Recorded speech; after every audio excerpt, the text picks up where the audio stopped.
नमस्कार, सत Shyamala news channel में आप सभी दर्शकों का स्वागत है। आज हमारे साथ ज्योतिष शास्त्र पर चर्चा करने के लिए बिहार के उभरता ज्योतिषाचार्य कुमकुम बृजनाथ जी हैं। मैडम, आपका सत श्यामला न्यूज़ चैनल में स्वागत है। Thank you sir. ये ज्योतिष चार्ज में जो कुंडली बनाने का व्यवस्था है, उसमें क्या क्या देना पड़ता है एक जातक को? सबसे पहली बात ये जानिए कि जब किसी बच्चे का जन्म होता है तो उस समय आकाश में जो ग्रहों की स्थिति होती है, नक्षत्रों की स्थिति होती है, उस वक्त बच्चों के जन्म के समय बच्चों का जन्म तिथि, उसका समय एकदम एक्यूरेसी होनी चाहिए और जन्म स्थान देना चाहिए।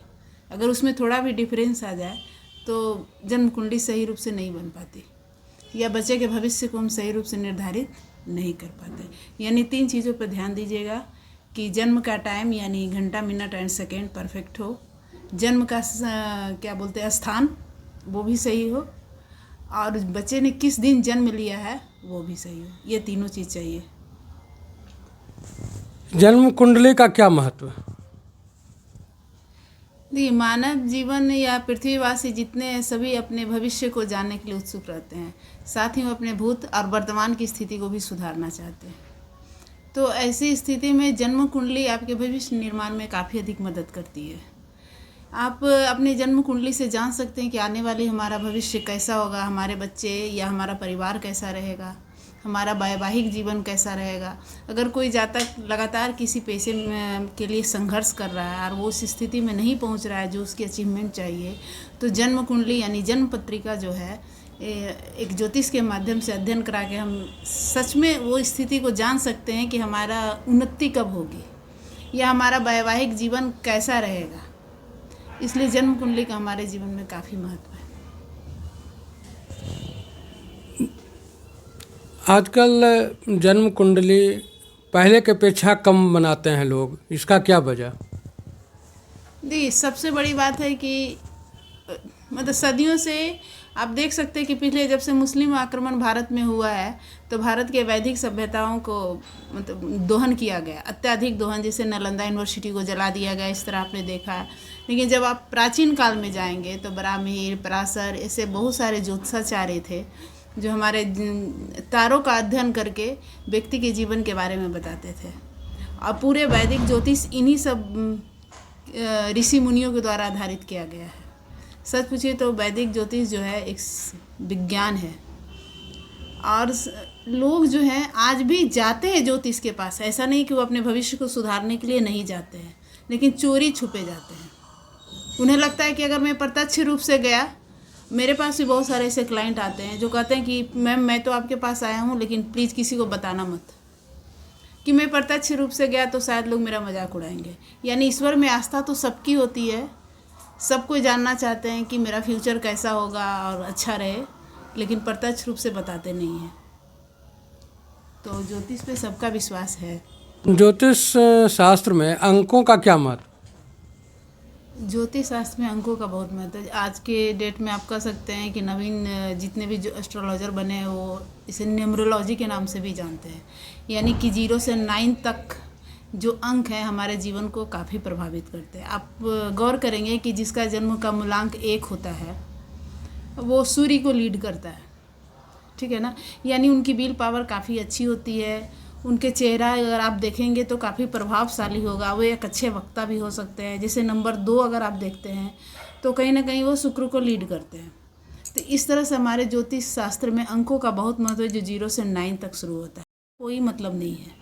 इसीलिए हम लोग कहते हैं कि हिंदू सिर्फ धर्म नहीं है, तो इससे धर्म का कोई मतलब नहीं। हर एक व्यक्ति पर इस ज्योतिष का बराबर प्रभाव पड़ता है, इन अंकों का भी प्रभाव पड़ता है। जैसे आप एक छोटा सा उदाहरण लो कि जो व्यक्ति 5 अंक को लीड करता है, यानी जिसका जन्म तिथि में 5 अंक हो, उसका बुद्ध बहुत अच्छा होता है। वो एक अच्छा वक्ता हो सकता है, टीचिंग लाइन में जा सकता है। तो इस तरह से आप देख सकते हैं कि अंकों का बहुत महत्व है। मैं इसे विश्लेषण कभी बाद में बताऊँगी पूरी तरह से। जन्म का जो अंक है, मूल है, वो कैसे पता चलता है?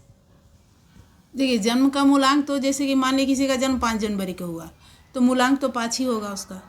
अगर किसी का जन्म 2 दिसंबर का हुआ तो 2 ही हुआ, किसी का 8 नवंबर का हुआ तो 8 ही हुआ। ये मूलांक होता है, ठीक है।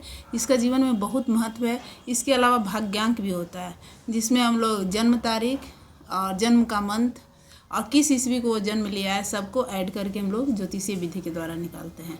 अब भाग्यांक का भी हमारे जीवन में उतना ही महत्व है जितना कि मूलांक का महत्व है। जैसे जिसका 24 है, 28 है, इन लोगों का मूल्यांक क्या होगा?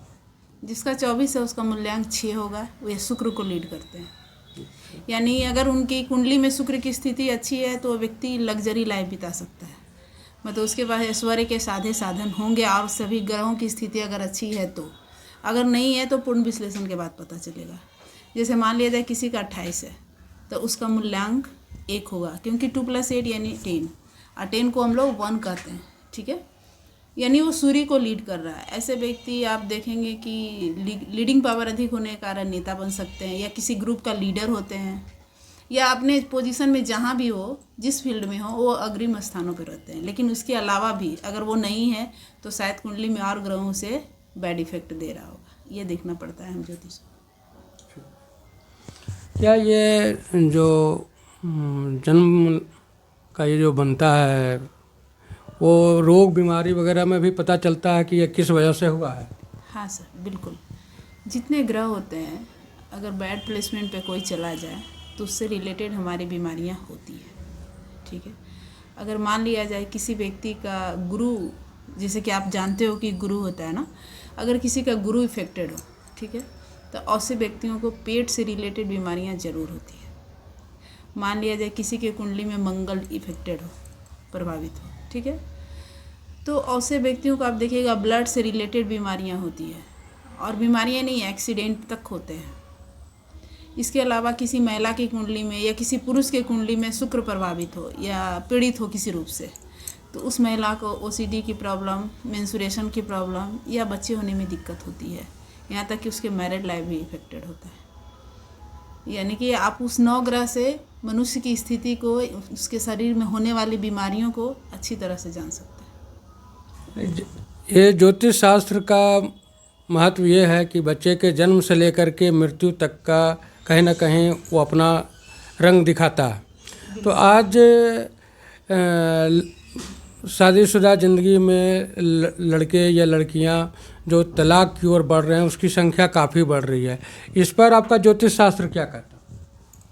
सर अगर देखिए ज्योतिष शास्त्र के अनुसार हम देखें तो क्या होता है, पहले हमारे जो बुजुर्ग लोग होते थे वो कुंडलियों मिला के शादी करवाते थे। आप देखते होंगे कि पहले गांव में क्या होता था कि शादी तय करने के लिए ब्राह्मण लोग जाता था एक दूसरे के घरों में, और उस स्थिति को देखता था कि एक लड़की दूसरे लड़के के लायक है या नहीं, है ना। इसमें हम लोग मांगलिक वगैरह पर भी विचार करते हैं। लेकिन आज शादियाँ चूँकि ज़्यादातर लोग एक तो कुंडलियाँ मानते नहीं हैं, दूसरी बात यह है कि लव मैरिज की तादाद बढ़ी है, तीसरी बात यह है कि हम एक ऐसे कल्चर में पहुँच गए हैं जहाँ सही मुहूर्त पे शादियाँ नहीं होती है।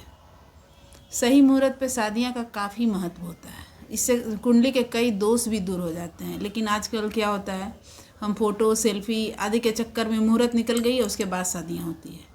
इन सब कारणों से भी तलाक की घटनाएं बढ़ रही हैं।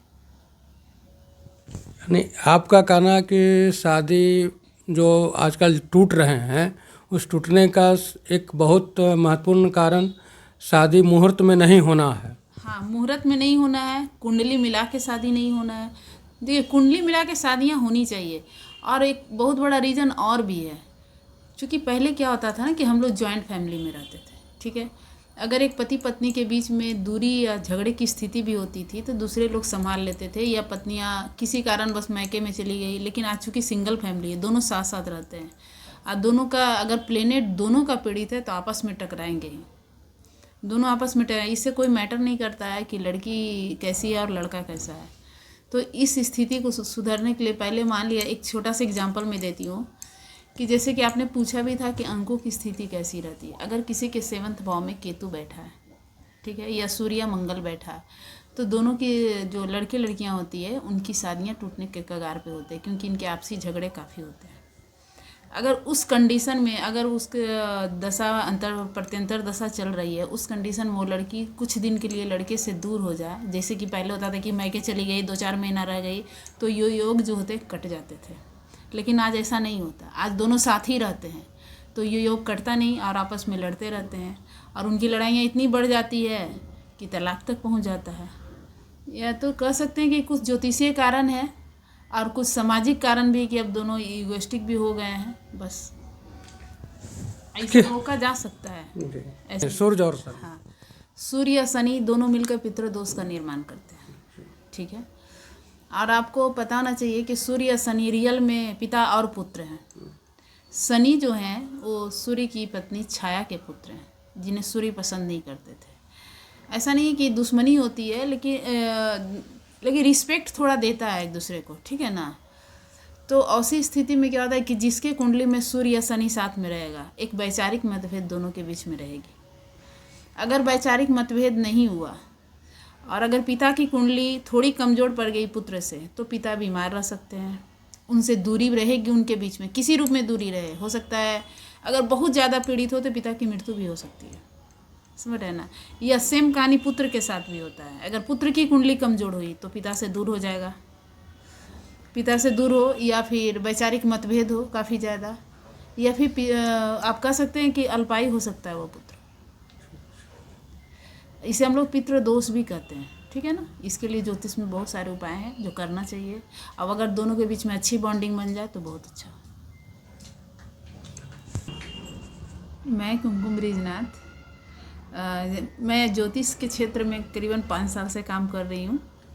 मैं न्यूमरोलॉजी भी जानती हूँ, और साथ में मैं प्रश्न कुंडली विशेष रूप से देखती हूँ। अगर किसी के पास अपनी जन्म तारीख नहीं ज्ञात हो और उसके पास समस्या आ रही हो, तो कृपया आप लोग अपने प्रश्न कुंडली के द्वारा भी हमसे जानकारी प्राप्त कर सकते हैं। Thank you. हमारे दर्शक जो अभी इनको सुने, अगर आपको किसी तरह की समस्या हो तो सत्य श्यामला न्यूज़ चैनल में जो मोबाइल नंबर दिए जाते हैं उस पर अपना मैसेज भेज करके आप अपने समस्याओं का हल कर सकते हैं। धन्यवाद।